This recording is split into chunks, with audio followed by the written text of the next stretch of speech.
할렐루야. 오늘 2021년 10월 3일입니다. 10월 3일 우리 주일 예배를 하나님 앞에 올려드립니다. 찬송가 249장 찬양합니다.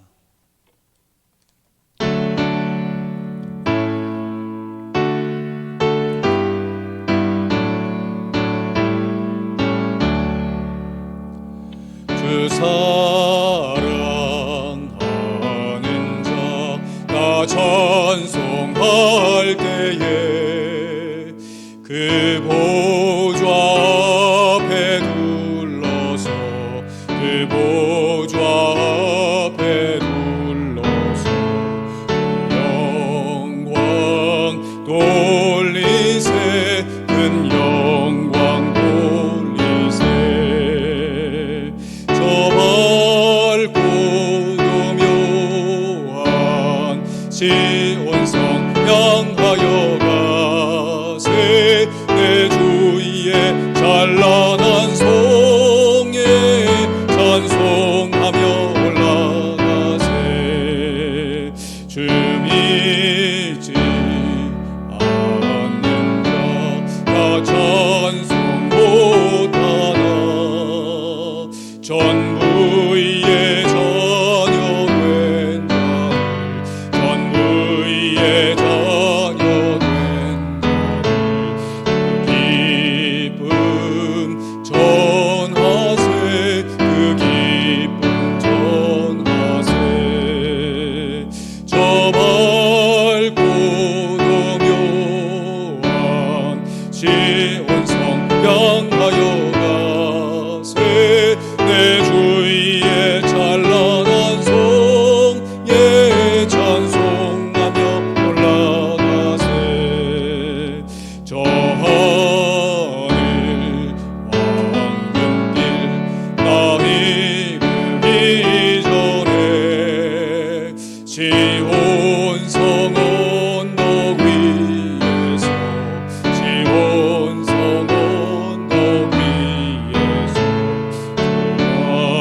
많은 천사들 날 인도하리라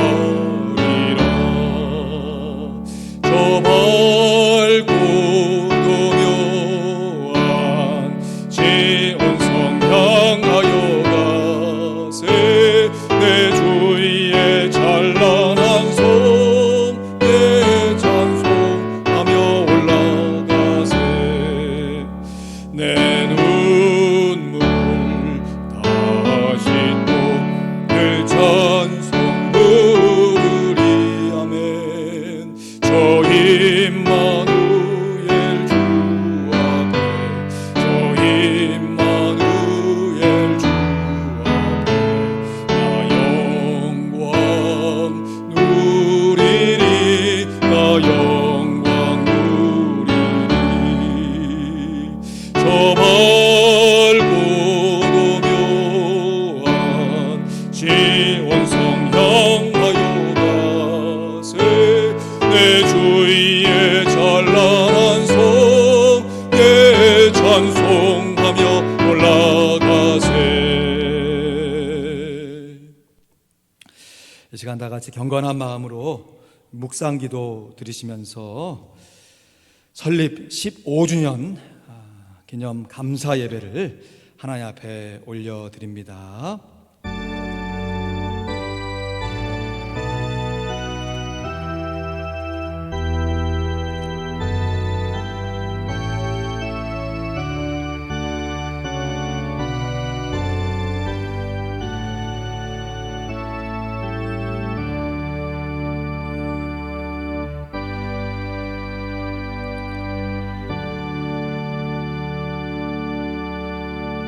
우리의 힘이 되신 여호와여 우리가 주를 사랑하나이다. 여호와는 우리의 반석이시요 우리의 요새시요 우리를 건지시는 자시요 우리의 하나님이시요 우리의 피할 바위시요 우리의 방패시요 우리의 구원의 뿌리시요 우리의 산성이시로다. 우리가 찬송받으실 여호와께 아뢰리니 우리의 원수에게서 구원을 얻으리로다. 아멘.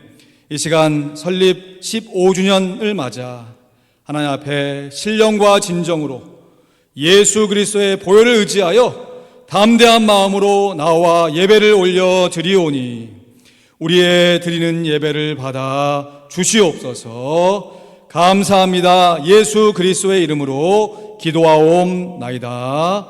아멘. 우리 찬송가 교회의 참된 터는 힘있게 찬양하십니다.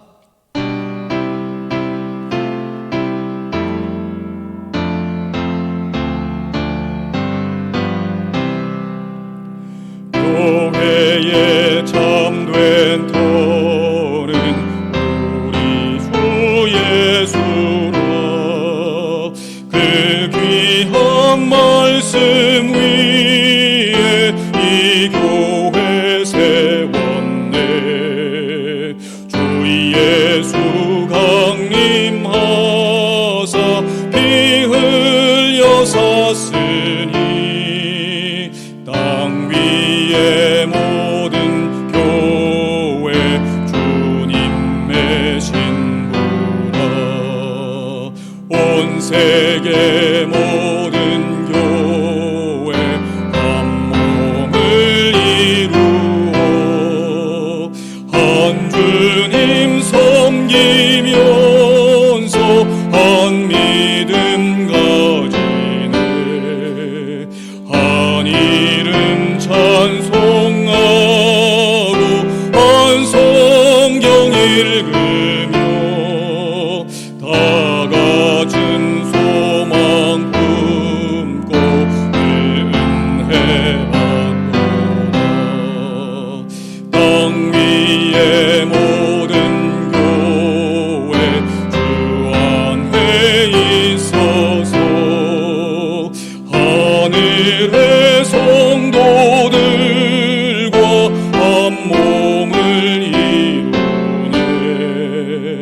오 주여 복을 주사 저 성도들 같이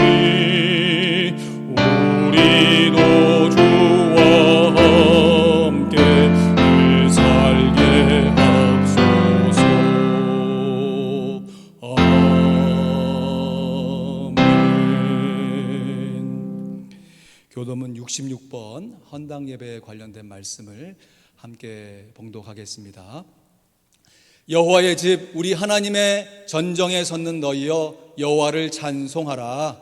여호와는 선하시며 그 이름이 아름다우니 그 이름을 찬양하라. 내가 주를 위하여 거하실 전에 건축하였사오니 주께서 영원히 거하실 처소로소이다. 우리가 그의 성막에 들어가서 그 발등상 앞에서 경배하리로다. 문들아 너희 머리를 들지어다. 영원한 문들아 들릴지어다. 영광의 왕이 들어가시리로다. 나의 하나님 여호와여 종의 기도와 간구를 돌아보시며 종이 주의 앞에서 부르짖음과 비는 기도를 들으시옵소서. 내가 그를 나의 성산으로 인도하여 기도하는 내 집에서 그들을 기쁘게 할 것이며 그들의 번제와 희생은 나의 단에서 기꺼이 받게 되리니 이는 내 집은 만민의 기도하는 집이라. 다 같이 오직 여호와는 그 성전에 계시니 온 천하는 그 앞에서 잠잠할지니라. 아멘. 우리를 대표해서 양병구 장로님 기도하십니다.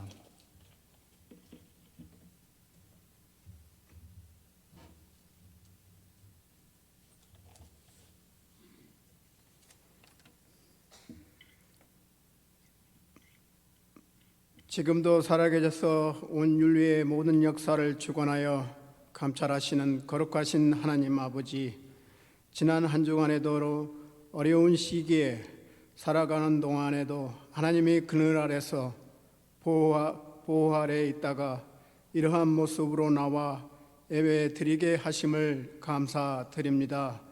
오늘도 거룩한 주일을 허락하시어 이 예배를 신령과 진정으로 드리는 예배를 받아 주시옵소서. 사랑이 많으신 하나님 아버지, 한 주간 저희 삶을 돌아봅니다. 하나님의 말씀을 저에게 비춰볼 때에 하나님 말씀대로 살지 못했음을 고백합니다. 이 예배를 통하여 다시 한번 우리의 삶이 변화되어 하나님의 중심으로 살아가기를 원합니다. 하나님 아버지, 특별히 저희 교회가 15주년을 맞습니다. 많은 어려움과 아픔이 있었지만 감사할 것은 하나님이 주신 은혜로 모든 성도가 합하여 이 자리를 성전 건축할 수 있도록 하게 하심을 감사드립니다.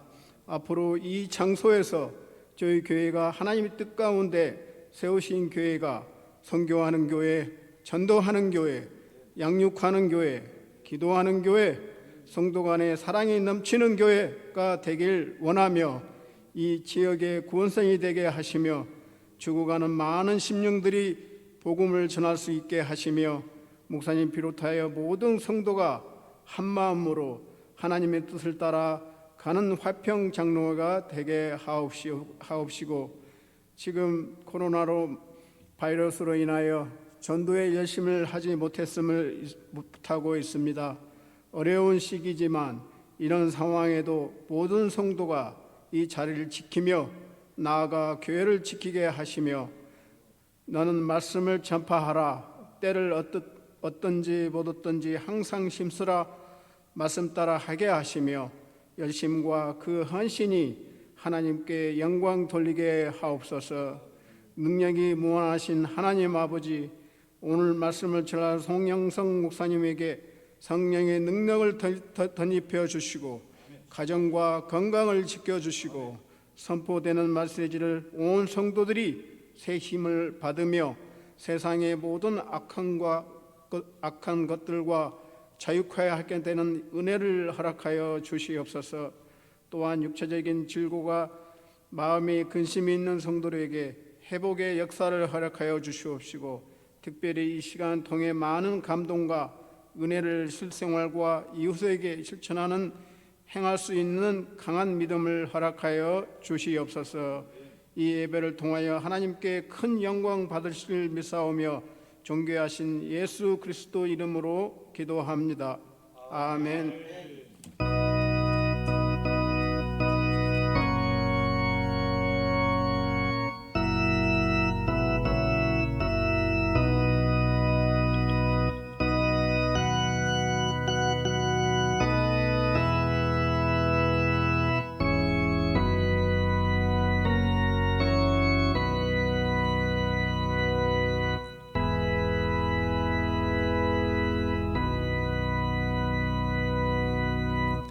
귀한 기도 감사드립니다. 우리 하나님 말씀 유혹에서 도우심 시편 119편 9절 11절 같이 암송하십니다. 시작.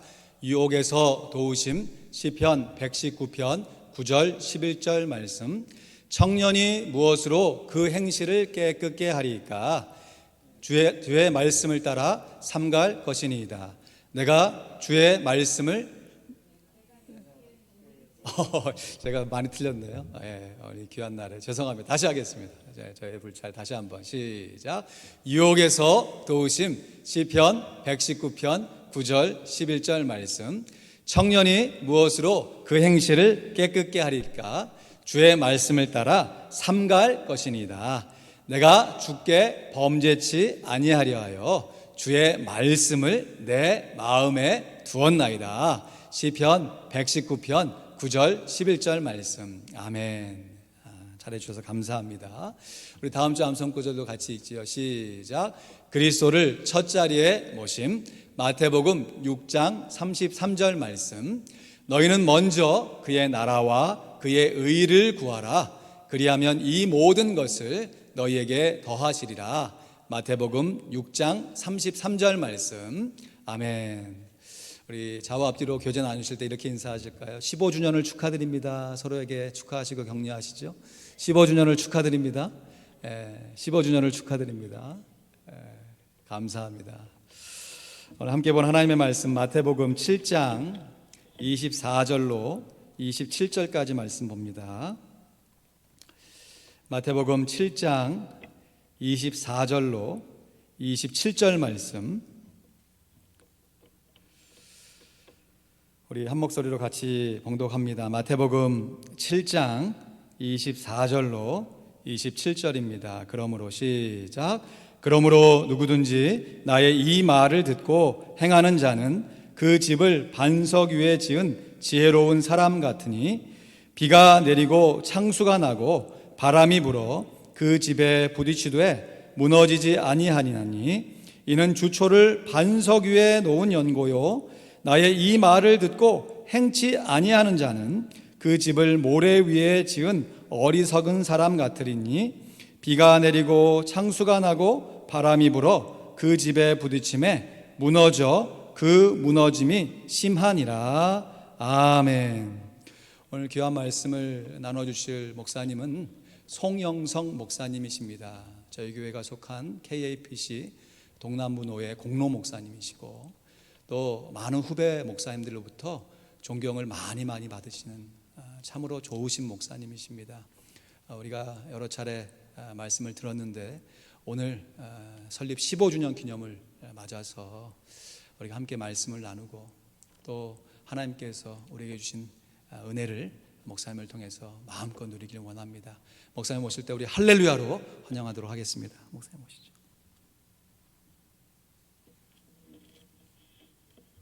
할렐루야. 예. 아멘.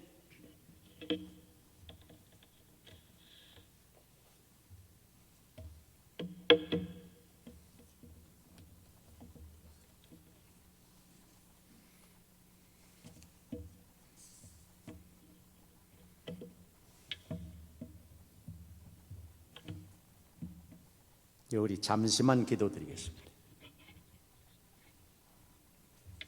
아버지 하나님, 몸된 교회가 15주년을 맞이했습니다. 오늘까지 또 이렇게 몸된 교회를 섬기며 수고하는 사랑하는 성도들을 크게 축복해 주시옵소서. 이 땅에 사는 동안 임마누엘 되셔서 동행하시고 살아온 인생길에 고난에도 함께 하신 아버지, 어떤 역경을 당하든지 하나님께서 문제를 해결해 주시며 감사할 일들만이 연속되는 남은 인생길이 되게 하여 주시옵소서. 세우신 사자에게 갑절의 영역을 더하시고 사랑하는 성도들이 주의 사랑으로 목사님을 받들며 순종해서 이 교회가 크게 부흥하는 아름다운 축복을 허락해 주시옵소서. 부족한 종을 세우서 싸우니 아버지 권능으로 함께 하시고 붙잡아 주시옵소서. 영광은 주님만 홀로 받으시옵소서. 예수님의 이름으로 감사하며 기도하옵나이다. 아멘.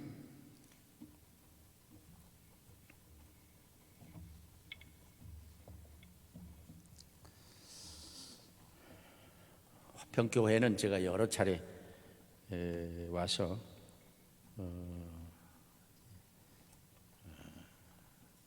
생소하지 않은 교회 같은 이쪽으로 옮겨온 대로 바로 가까운데 길 찾기가 그렇게 힘드네요. 저 위로 갔다가 셋째 번 들어가는 데로 갔다가 하나님께서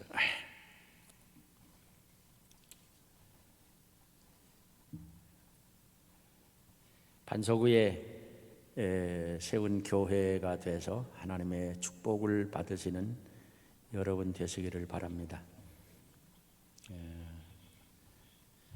제가 헌당 예배를 올라고 설교 제목 본문까지 줬다가 팬데믹이 와가지고 저기 하고 제가 그 전에는 염색을 해서 새카맸는데 이게 하얀 머리로 왔습니다.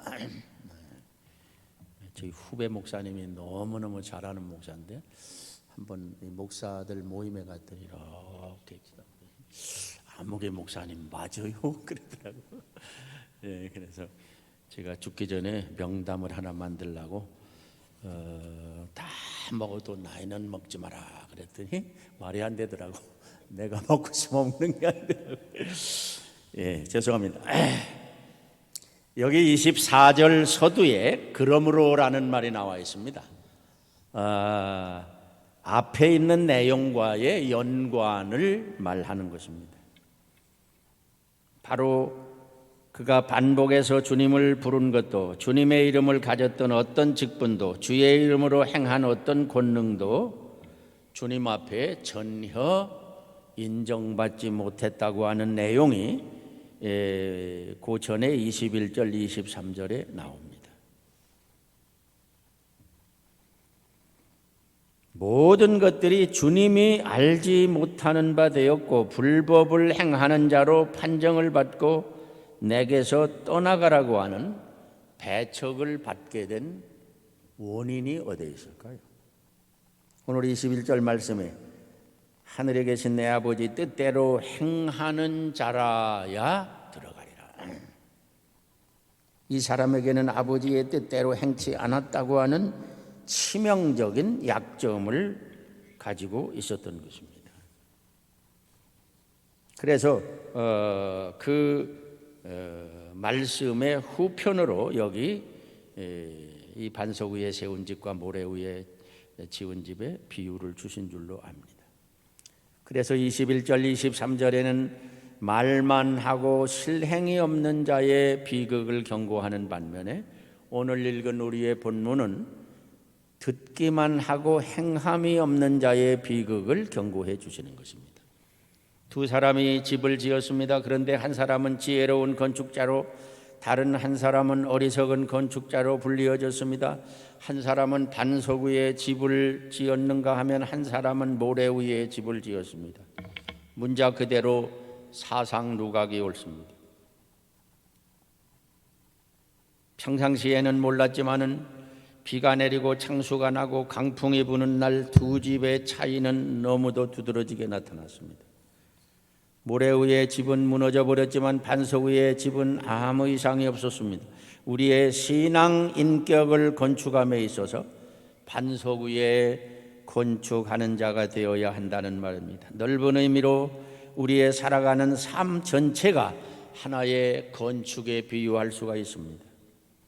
모든 야망과 품는 생각과 우리들의 모든 말과 취하는 모든 행동들은 모두 집을 짓는 것과 같습니다. 성경은 집을 에베소서 2장에 보면은 개인에게 비유한 것도 있고 디모데전서 3장에 보면 교회로 비유했고 요한복음 14장에는 천국으로 비유하기도 했습니다. 개인의 신앙인격도 교회의 부흥도 나아가서 천국의 소유도 하나님의 말씀을 행동에 옮기는 생활이 기초가 되어야 된다는 것을 가르쳐주고 있습니다. 두 사람의 건축자를 여기 말하고 있습니다. 두 사람이 모두 집을 지었습니다. 기둥을 세웠습니다. 벽을 막고 지붕을 덮었습니다. 창을 달고 아름답게 아마 페인트 칠도 했을 것입니다. 부주의한 관찰자는 두 집의 차이를 발견하지 못할 수도 있습니다.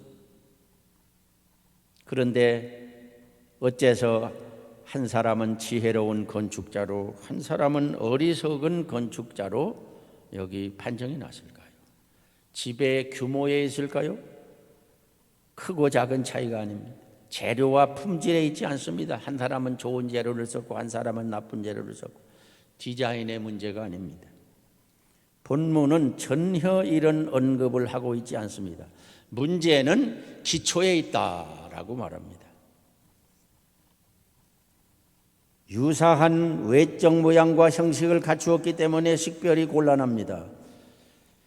지혜로운 건축자라고 하는 이 헬라어의 프로니모스라고 하는 단어는 사려 깊은, 신중한, 조심성 있는 이런 의미를 내포한 사람입니다.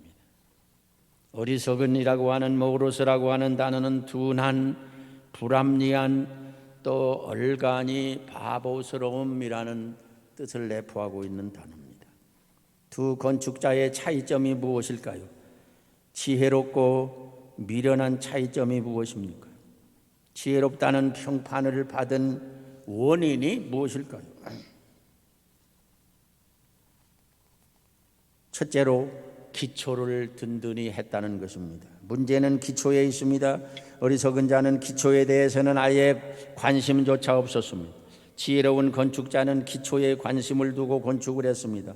본문에 반석위에라고 그랬습니다. 이 병행 구절인 누가복음 6장 48절에도 산상보훈의 일부가 같이 거기 기록이 되어 있는데, 거기는 깊이 파고 주초를 반석 위에 놓았다라고 말하고 있습니다.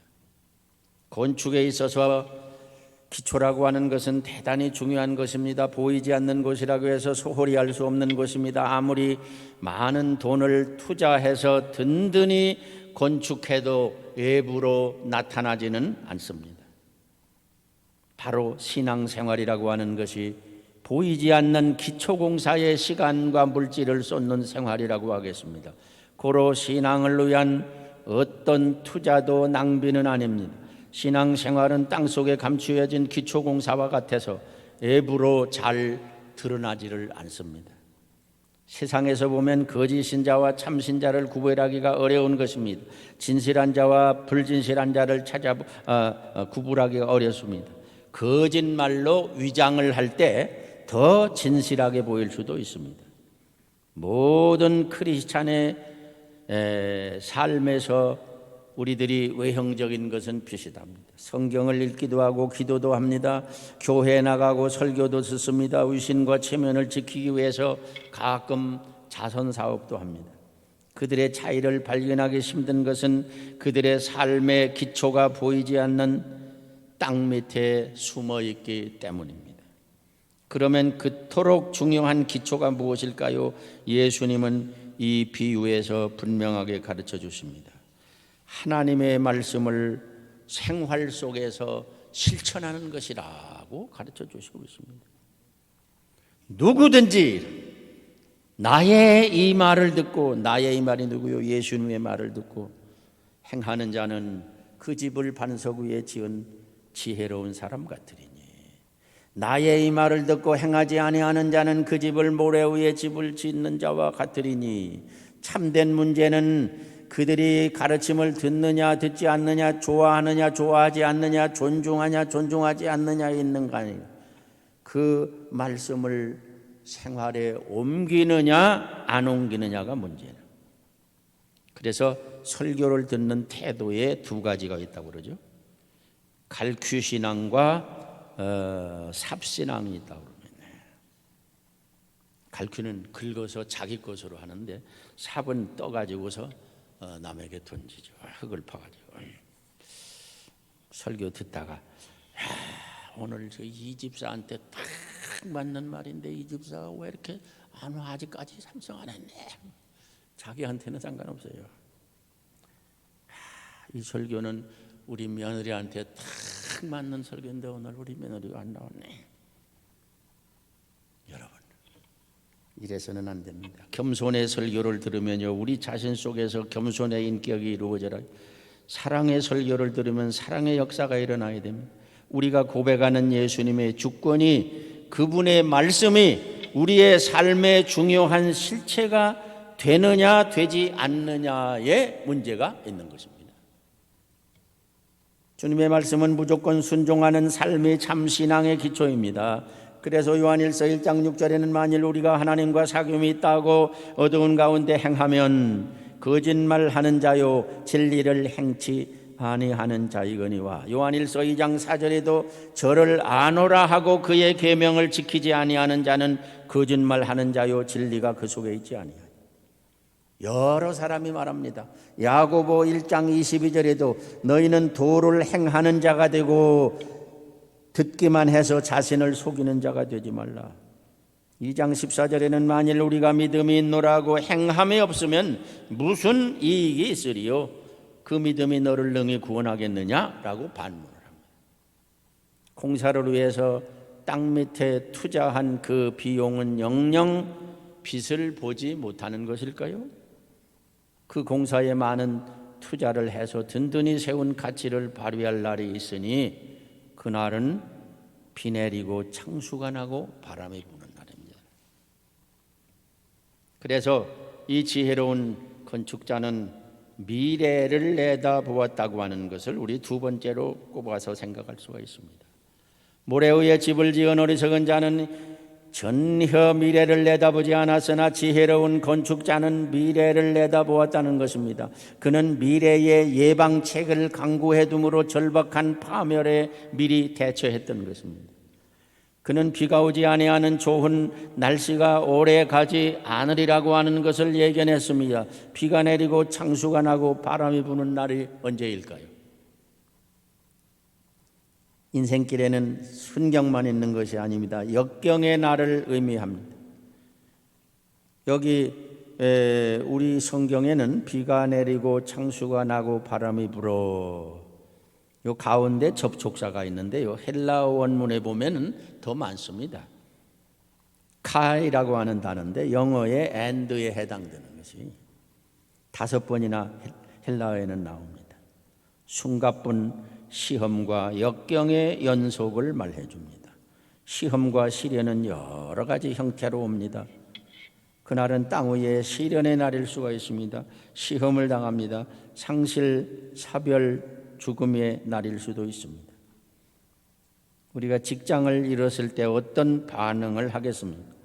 만일 의사가 당신은 세상 의학으로는 살 희망이 없다고 선고를 받았을 때 우리는 어떤 반응을 보여야 될까요? 가정불화가 나고 교회에 안 나오고 사업에 실패하면 신앙도 걷어지우는 그런 사람들이 세상에 많습니다.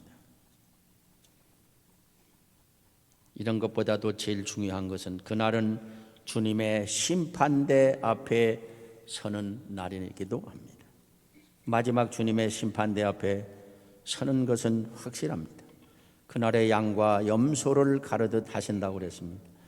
고린도후서 5장 10절에 우리가 다 반드시 그리스도의 심판대 앞에 드러나 각각 선악간의 그 몸으로 행한 것을 따라 받으려 함이니라고 했습니다. 기초공사를 든든히 한 가치를 발휘할 날이 바로 비 내리고 창수가 나고 바람이 부는 날이라는, 오직 폭풍우가 진리를 드러낼 것입니다. 참신앙을 나타낼 것입니다. 위기나 재난의 폭풍우가 우리가 어떤 사람인가를 드러낼 것입니다. 참된 경건은 시련을 당할 때 비로소 위장된 경건과 구별이 되는 것입니다. 신앙은 역경에서 진가를 발휘합니다. 밤하늘이 어두울수록 별은 빛나는 것이고 순환과 역경 속에서 참신앙은 빛나는 것입니다.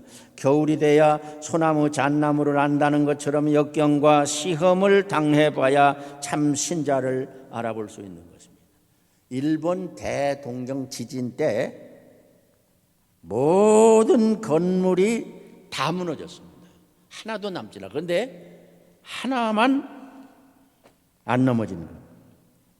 이 빌딩은 미국 라이트 씨가 설계한 건물인데 일본이 지진이 많은 나라인 것을 알고 그 지하에 기초공사에 많은 돈을 투자해서 지었다는 거예요.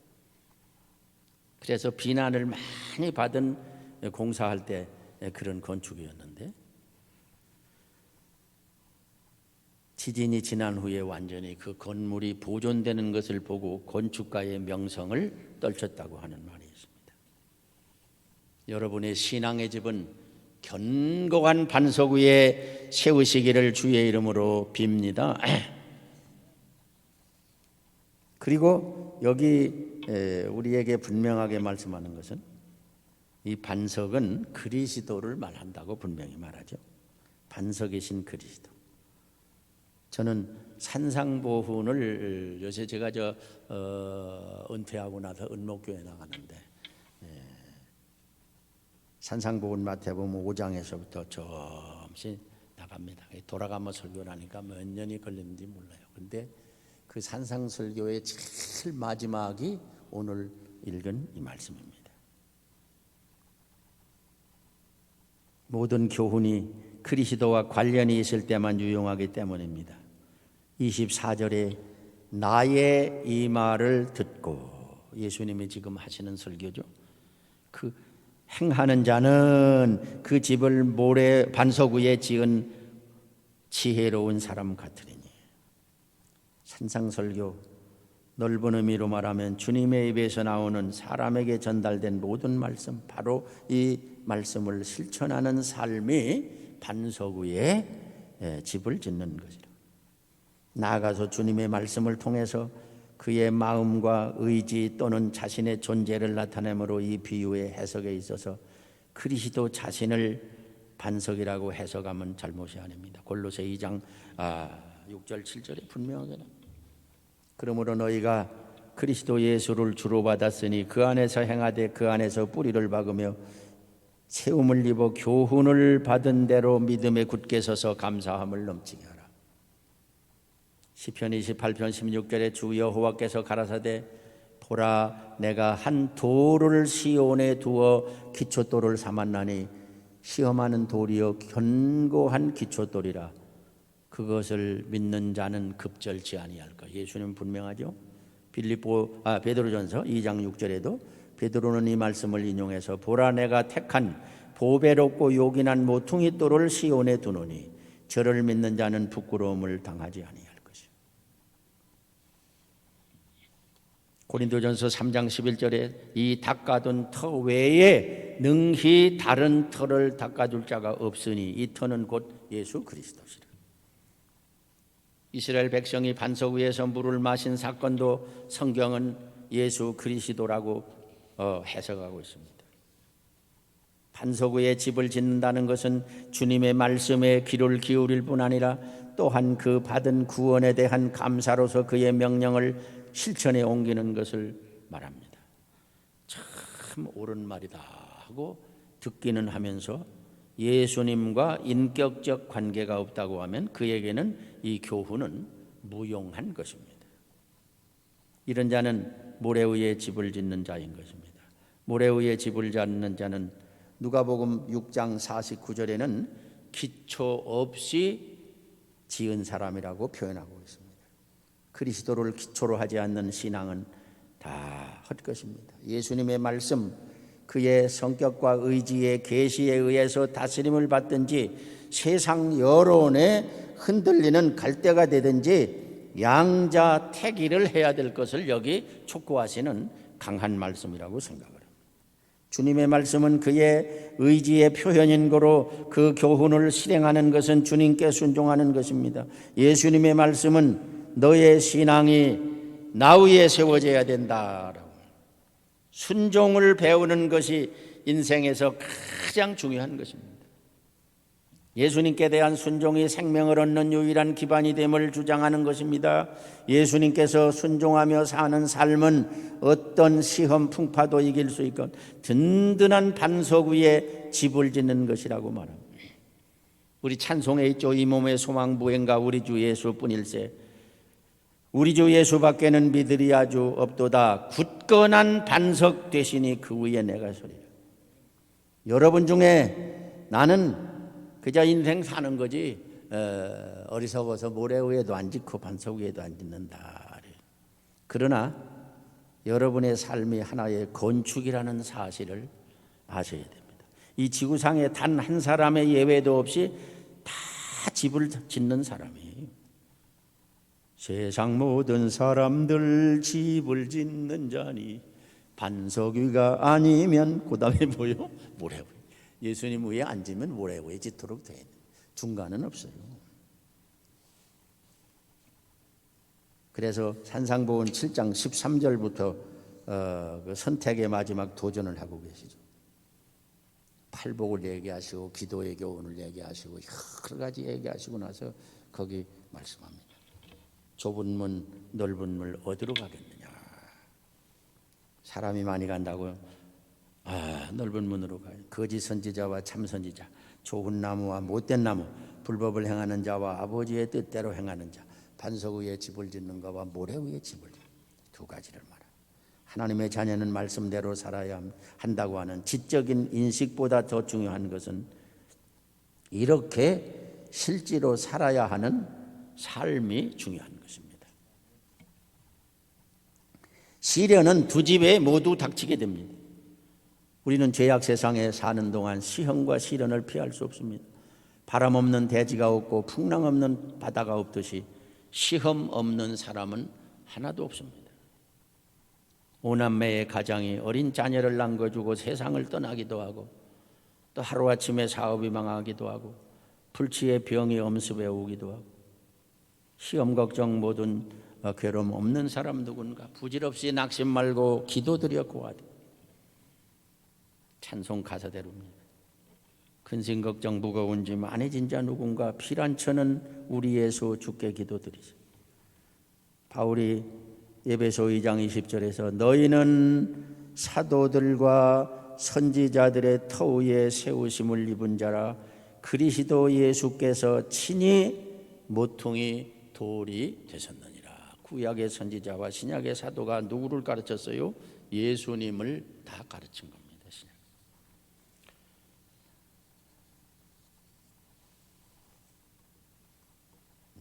한 가지 대지만 더 말씀드리고, 비와 바람 후의 결과에 대해서 간단히 말씀을 드리고 마치려고 합니다. 시험 후의 결과입니다. 모래 위의 집은 27절에 보니까 그 무너짐이 심하니라 그랬고, 25절에 보면 반석 위의 집은 무너지지 아니하나니. 무너짐이 심하다고 하는 말은 그리스도를 기초로 하지 않는 신앙, 실천 없는 허위 신앙, 환난이 올 때 여지없이 무너진다는 것입니다. 무너지지 아니하나니 소용돌이 치고 몰아닥치는 세찬 탕류도 그 집을 요동치 못하게 한다. 그 집은 폭우와 폭풍을 막아낼 것입니다. 우린 성경에서 그런 인물들을 보죠. 저는 구약의 욥을 가끔 생각합니다. 그 부자가 동방의 의인이 하루아침에 어려움을 당하여 하나님 원망하고 쓰러질 만도 한데, 그가 한 욥기 1장 21절에 뭐라 해요? 주신 자도 여호와시요 취하신 자도 여호와이시오지 여호와의 이름만이 찬송을 받으실지니이다.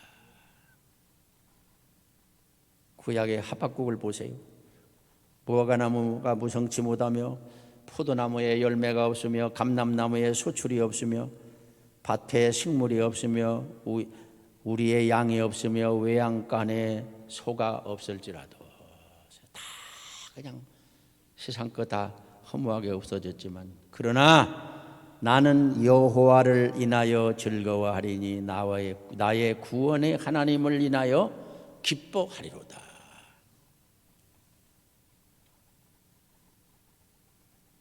유명한 우리 개혁 신학자 중에, 성경학자 중에 마틴 로이드 존스라는 훌륭한 목사님이 있습니다. 가짜 그리스도인에게 다음 같은 세 가지 특성이 있다 그랬습니다. 첫째로, 가짜 그리스도인은 말씀에 귀 기울이지 않는다 그랬습니다. 물론 뭐 예배 순서 다 중요하죠. 그렇지만은 여러분, 목사님의 말씀 설교 시간에 생명내 어떤 분들은 열심히 죽는 분들, 목사님을 통해서 전해주는 예수님의 말씀에 귀 기울이는 여러분 되시기를 바랍니다. 그것이 기초를 견고히 하는 겁니다. 말씀을 사모함이 없는 마음, 실로 위험한 신앙입니다. 하나님의 말씀이 선포되는 시간에 영혼의 양식을 얻으려고 진지함이 없고 그 정신 수양을 위한 교양 광자 정도로만 듣는다고 하면 대단히 서운한 일입니다. 성경 공부하자고 그러면 또 싫어합니다. 뉴저지 어느 저희 후배 목사님이, 총회신학대학 후배 목사님, 성경 공부 매일 하자고 그랬다가 그 교회에서 쫓겨난 일이 있어요.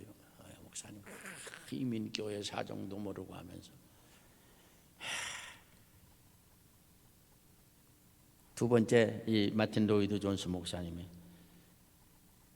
한 얘기가, 가짜 그리스도인은 말씀을 자기 편리대로 적용한다 그랬습니다. 자기가 용납되는 것은 받아들이고 거스리는 것은 제거하는, 하나님의 말씀은 받아들이고 심판의 하나님은, 사랑의 하나님은 받아들이는데 심판의 하나님은 받아들이지 않습니다. 천국은 받아들이지만 지옥은 믿을 수가 없다고 말합니다. 구원의 메시지는 받아들이지만 그리스도인의 생활을 강조하는 메시지는 배척한다. 단 것만 취하고 쓴 것은 배척하는 것입니다. 끝으로 하나만 더 소개해.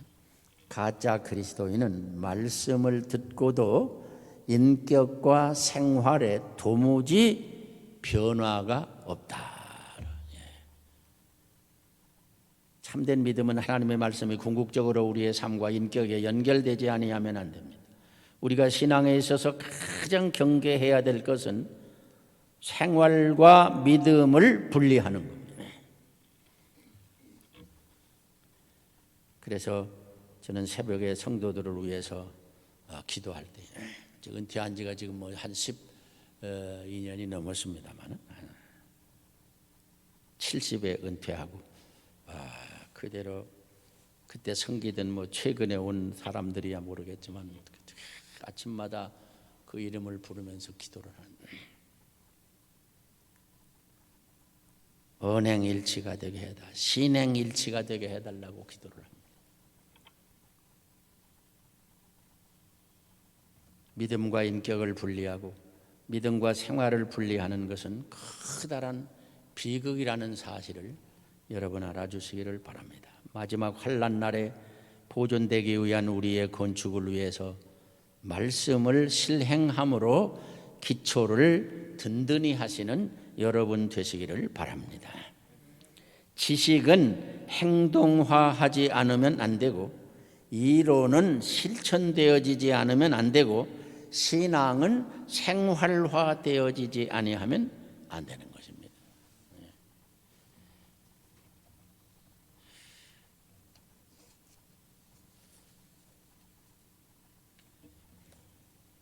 나의 생활 모습이 불신자들이나 이웃 사람에 어떻게 비춰지고 있는지 늘 그것은 걱정합니다. 저는 이런 소리 하면 뭐저 사람 같아서 죄송한데 어떤 때 전혀 그분 알지도 못하고 첫 번 만나는 사람인데 그분이 한참 대화도 하고 뭐 묻고 그러더니 점포에 가서 혹시 목사님이시죠? 그러더니 그렇다 그러면 어떻게 나 목사님인 걸 어디서 알았냐 그러면은 모습이 목사님 같다는 거예요. 내 스스로 위로를 받습니다. 아마 저 사람한테는 악한 사람으로 보이진 않았는가 보다 하는 생각을 합니다. 우스운 얘기입니다만은 여러분의 생활이 뭐 멀리 틈만 나는 사람이 아니라 바로 여러분의 성도들에게 인정을 받으시는 이 신행일치의 삶을 살아도 예수님의 말씀에 내 신앙의 인격의 기초를 세워서 늘 주님을 닮아가는 여러분이 되시기를 바랍니다. 기도하겠습니다. 자비하신 아버지, 부족한 종이 하나님의 말씀을 잠시 증거해 싸우니 아버지 당신의 살아있는 말씀이라고 하면 심령 속에 깊이 심어져서 아름다운 생활의 열매로 변화되게 하여 주시옵소서. 이 아름다운 열매가 주 앞에 영광이 되게 하시고 성도들에게 큰 복이 되게 하여 주옵소서. 예수님의 이름으로 감사하며 기도하옵나이다. 아멘.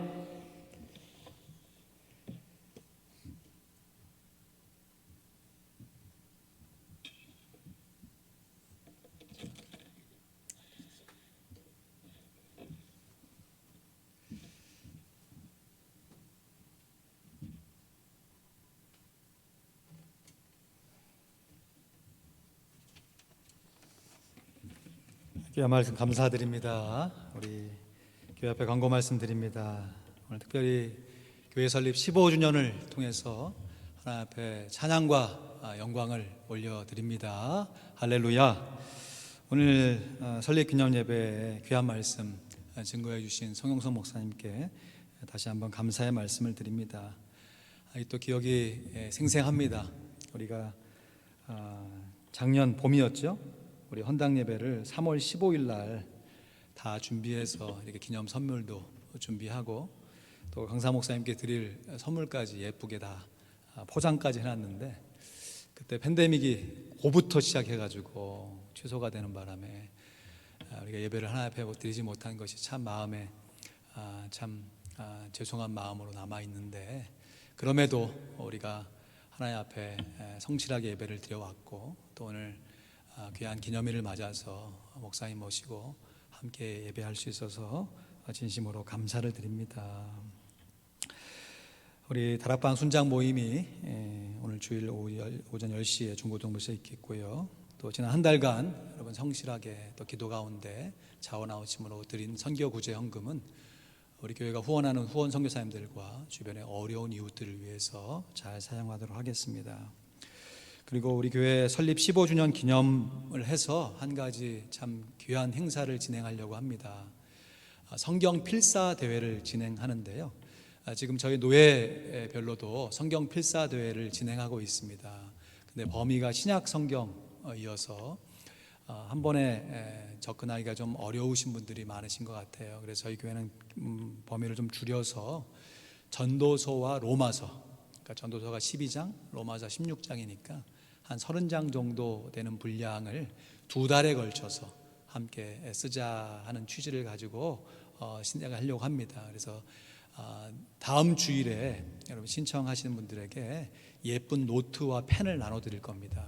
그러면 그 노트에 쓰신 것만 유효합니다. 그러니까 미리 써놓으신 거 제출한 거 필요 없고요. 그거는 개인적인 경건으로 사용하시고, 대회니까 우리가 공정하게 처음 시작해서 12월 5일에까지 미리 쓰신 분들은 그 전에 제출하시면 되고요. 그래서 우리 가능하시면 우리 온 성도들이 함께 참여했으면 좋겠다는 취지로 범위를 좀 좁혔습니다. 그래서 함께 참여하시고요. 또 우리 장로님 가정에서 또 귀한 또 상품도 이렇게 도네이션 해주시겠다 하셔서 행사가 진행되는 거니까 여러 가지 참 감사한 마음입니다. 그래서 함께 진행하시고, 또 일단은 이번 기회를 통해 성경을 내 손으로 한번 써본다 한 그 귀한 말씀, 오늘 말씀도 기억하시면서 실행에 옮기시면 감사하겠습니다. 이 시간 들으신 말씀 기억하시며 들으신 예물 하나님 앞에 봉헌하시면서 주의 말씀 듣고서 우리의 마음을 다시 한번 찬양으로 하나님 앞에 올려드리겠습니다.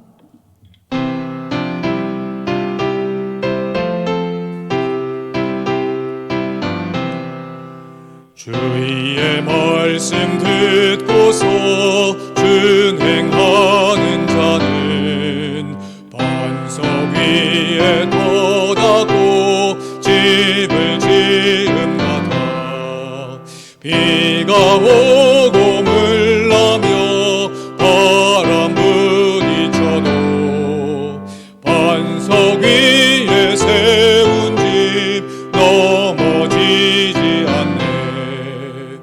잘 짓고 잘 짓세 우리 집 잘 짓세. 만세 반석 위에다 우리 집 잘 짓세. 주의 말씀 듣고도 행치 않는 자는 모래 위에 터닫고 집을 지은 같아. 비가 오고 물나며 바람 부딪힐 때 모래 위에 세운 집 그게 무너지네. 잘 짓고 잘 짓세 우리 집 잘 짓세. 만세 반석 위에다 우리 집 잘 짓세. 세상 모든 사람들 집을 짓는 자니 반석 위가 아니면 모래 위에 짓네. 우리 구주 오셔서 지은 성을 줄 때 세운 공력 따라서 영영 상벌 주리. 잘 짓고 잘 짓세 우리 집 잘 짓세. 만세 반석 위에다 우리 집 잘 짓세. 아멘. 기도하겠습니다. 하나님 아버지, 세우신 귀한 종을 통하여 주신 말씀 우리 마음 가운데 새기게 하시고 또 그 말씀대로 순종하여 하나님께서 주시는 귀한 상급을 잘 쌓아가며 이 세상 가운데서도 의미 있고 보람된 인생으로 하나님 앞에 영광 돌리기를 소원하오니 성령 하나님 우리의 인생을 인도하여 주시옵소서. 특별히 하나님 사랑하여 매주일마다 성실하게 예배를 드렸는데 어느덧 뒤돌아보니 교회 설립 15주년 기념 예배로 하나님 앞에 예배를 올리게 되었습니다. 이 복된 예배에 참여한 귀한 성도들을 붙잡아 주시고 또 각자 사정 속에서 마땅히 참여함에도 불구하고 온라인이나 타지에 있는 귀한 성도들을 붙잡아 주셔서 우리가 한 교회의 성도로서 주님의 한 몸을 이루어 한 성경을 순종하며 나아갈 수 있도록 인도하여 주시옵소서. 예배 받은 은혜를 감사하며 또 하나님께 주실 귀한 능력을 사모하며 하나님 앞에 11조 예물로 감사 예물로 주정 예물로 또 교회 사역에 필요한 이런저런 귀한 예물의 제목을 붙여서 주님 사랑하는 마음으로 올려드리오니 받아 주시옵소서.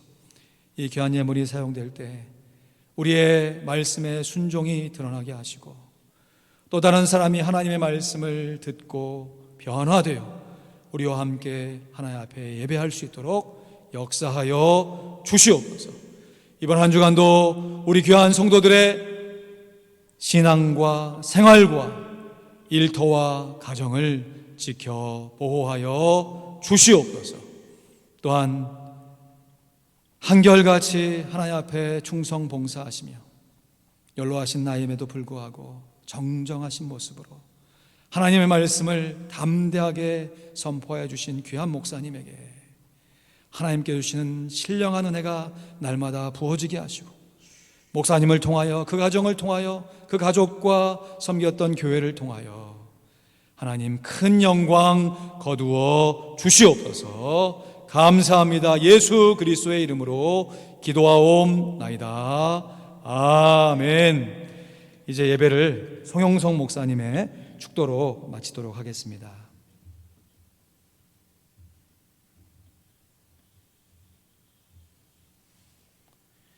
지금은 우리 구주 예수 그리스도의 은혜와 아버지 하나님의 만극하신 사랑하심과 성령의 감화, 감동, 위로, 교통하심이 오늘도 주의 말씀을 듣고 남은 생에 하나님의 말씀만을 순종하며 살다가 주 앞에 서기를 결심하는 사랑하는 모든 종들 머리 위에 또 설립 15주년을 맞이한 화평교회 위에 이제부터 영원토록 함께 계실지어다. 아멘.